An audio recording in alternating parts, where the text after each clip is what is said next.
Bien, nous y voilà pour la glace chocolat Tanesi. Une merveille, hein. Un classique pour moi, j'adore, je m'en empiffre régulièrement. Voilà la belle Tanesi, des parfums assez sublimes, très odorantes, aromatiques.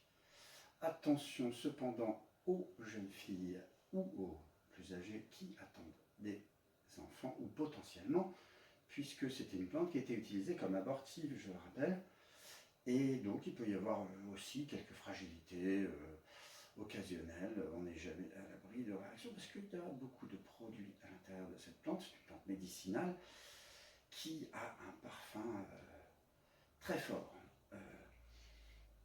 qui rappelle un peu l'essence de térébenthine, mais aussi un peu, c'est très très mentholé, ce genre de choses. Alors avec le chocolat, ça se marie merveilleusement. Il suffit donc de faire fondre du chocolat. Voilà, une plaquette de chocolat. Nous avons un chocolat fondu, comme ceci. Voilà, on fait fondre à feu très très doux le chocolat avec un petit peu de sucre. Et puis on va laver quand même pour enlever la pollution atmosphérique des feuilles de Tanesi, comme ceci. Pas besoin de trop sécher les feuilles puisque là elles vont être mises avec notre chocolat fondu. Voilà, nous allons rajouter à notre chocolat fondu du lait de soja pour partie. Moi je fais ça pour les intolérants au lactose. Maintenant, ceux qui ne sont pas intolérants au lactose, c'est quand même mieux de rajouter aussi un petit peu de lait de vache, c'est meilleur. Donc généralement, moi je fais moitié-moitié. Le meilleur, c'est avec de la crème fraîche uniquement et du lait, évidemment, au niveau gustatif. Ça, les amateurs. Moi, je mélange un petit peu des deux, comme ça diversifie, ça fait un peu moins de laitage de produits laitiers ordinaires. La boisson au soja, voilà, douceur, c'est déjà présucré. Alors, les proportions de chocolat, c'est donc une plaquette de chocolat.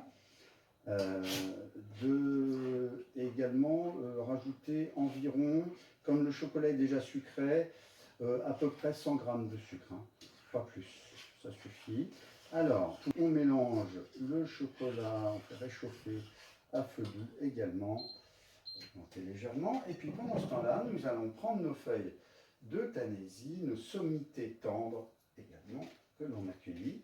Et puis nous allons les retirer ou les ciseler, les hacher, de façon à ensuite les introduire, les jeter dans notre lait une fois qu'on aura haché pour que la surface d'échange soit supérieure et que ça mette moins de temps. Nous enlevons comme ceci la nervure de chaque feuille. Et puis nous allons mettre un infusé. Bien. Donc nous y voilà. La quantité de Tanesi pour à peu près 1 litre, c'est de cette portion-là, c'est-à-dire une belle poignée. Mais encore une fois, ça dépend aussi du temps où vous laissez infuser. Rappelons que la Tanesi est très forte. Et d'ailleurs, elle est utilisée comme anthelmintique. Donc le restant de Tanesi, moi j'en ai cueilli pas mal, je dirais qu'il y a la moitié. Je laisse comme ça dans de l'eau un moment. Je vais récolter l'eau, sachant qu'elle est utilisée donc anthelmintique, ça veut dire contre les nématelmintes de manière globale, donc les nématodes, etc., les vers parasites, mais pas que.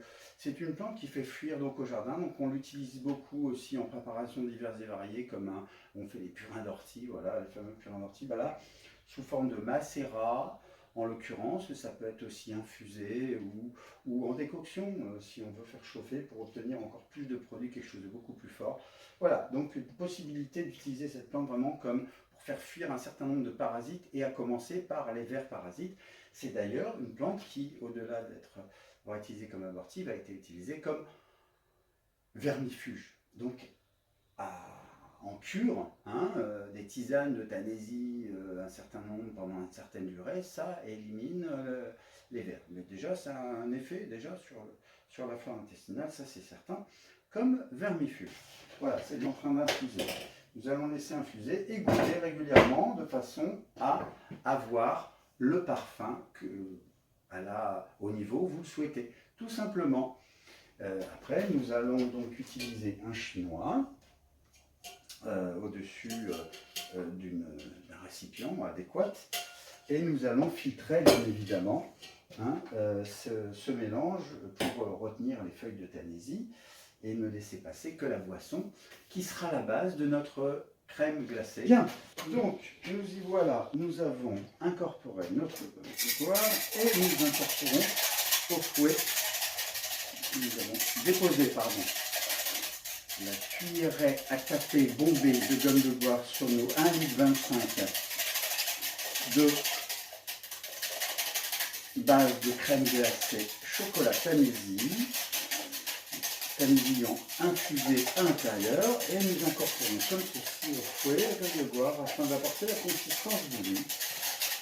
Voilà, alors il faut bien remuer hein, pour que cette gomme de boire se mélange à l'ensemble du liquide et nous donne cette consistance un peu brillante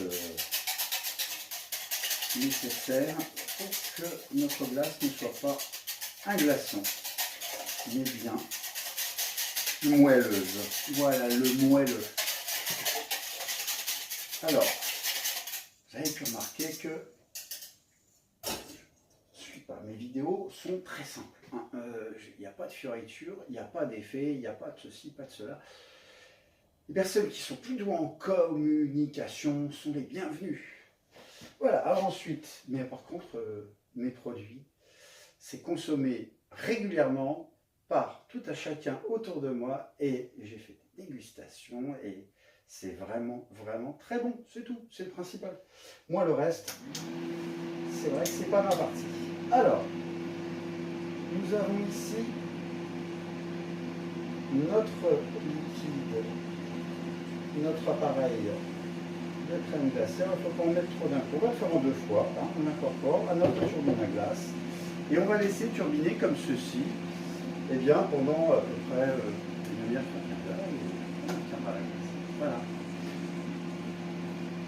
Et voilà donc notre glace chocolat Tanésie qui est faite. On va faire la deuxième. On va relancer la deuxième fournée, qui avait 1,25 litre et que je peux faire que 75 centilitres par 75 centilitres. Voilà. Mais ça, la première partie est faite. Et j'ai écouté, c'est une merveille. Voilà. C'est une simple merveille. Alors ne pas en abuser parce que c'est une plante médicinale. Nous allons mettre ça au frais et faire retourner la deuxième fournée. Et avant de relancer, puisque ça fait du bruit, je vous dis à une prochaine recette. Portez-vous bien.